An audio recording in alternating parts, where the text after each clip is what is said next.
Hey guys, Zach here, and welcome back to another action figure review, and today we'll be taking a look at the Jurassic World Legacy Collection Jeep Wrangler. Now of course this is the classic Jurassic Park Jeep Wrangler, so there's no point in me going into detail, so yeah. And something I will say, unlike most of the other figures that I reviewed in the Legacy Collection line, this figure is actually still available at Target, so if you want this, then definitely go for it. We'll talk about prices later on, but you can find this at Target, so yeah. Anyway, with all that out of the way, let's get into the painting on this figure. And the painting on this figure is pretty nice.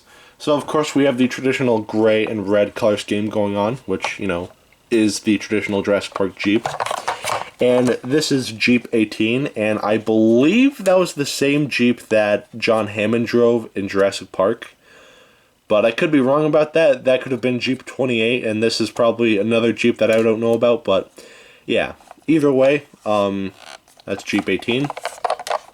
The front, we have some nice painting in the grille, but unfortunately, the headlights and the blinkers, unfortunately, are decals, so they're not really painted on there, which is kind of a shame, but it's whatever. But anyway, the bumper here is painted gray. And we have a nice little Jurassic Park license plate here as well. And again, this is a decal, this isn't really painted, so yeah. The wheels are painted black with red rims, and we have all-terrain TA, and yeah. The step stool here is painted gray, as well as this part of the hood right here. Also, the rims here are not really rims, I don't know what you want to call this part, but this is painted gray. And the back of the Jeep here is painted a brownish color. The seats are painted gray as well. Also, the detailing here is painted gray as well. The bumper here is painted gray as well. We have some more decals and another Jurassic Park license plate. So, yeah.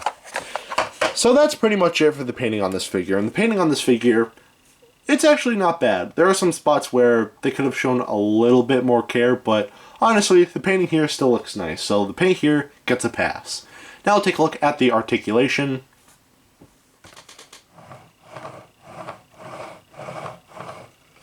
So, yeah, not too much to really talk about there. However, there actually is a little added bonus that they didn't need to do, but they did, which is honestly a very nice touch.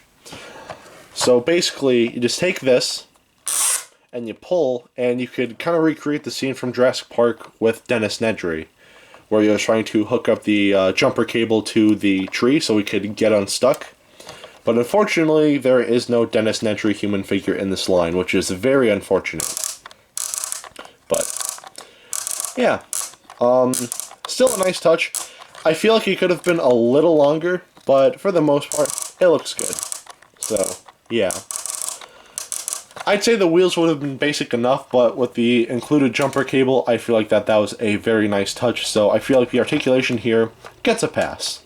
Now take a look at the sculpt, and the sculpting here looks good. It's basically what you would expect from a Jurassic Park Jeep Wrangler. So, yeah, nothing too much to say.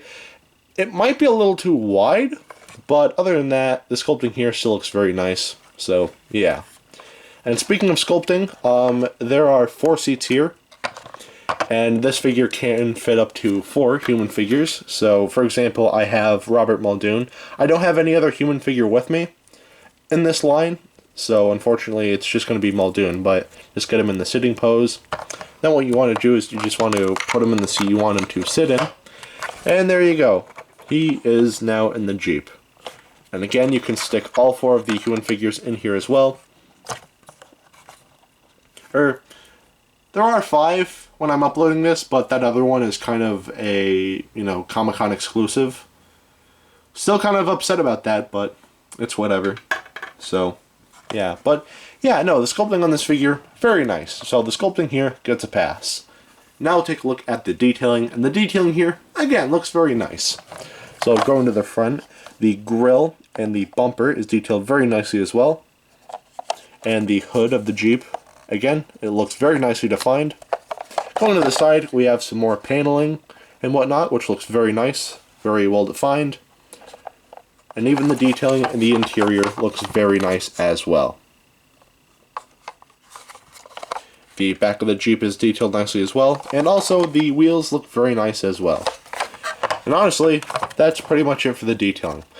Not a lot, it's basically what you'd expect from, you know, a car toy, but yeah, the detailing here still looks nice. So the detailing here gets a pass. So at the end of the day, should you get this? Just like I said at the beginning of this video, this figure is still available at Targets, and I believe it's about like 15 and 20 bucks, which honestly isn't bad. Actually, this is the only Jurassic Park toy vehicle that I have. I don't have the original Kenner, Jungle Explorer, Jeep Wrangler, or anything like that.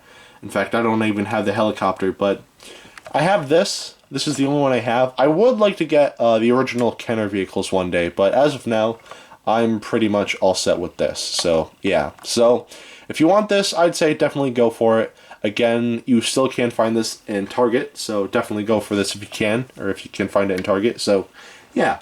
Anyway, if you want to know how big this Jeep is, here it is next to Dr. Billy Grant. And just because he's with me, here he is with Robert Muldoon. Alright. Now, that is it for today. Have a great rest of your week, and I will see you in the next video. Peace. Zach out.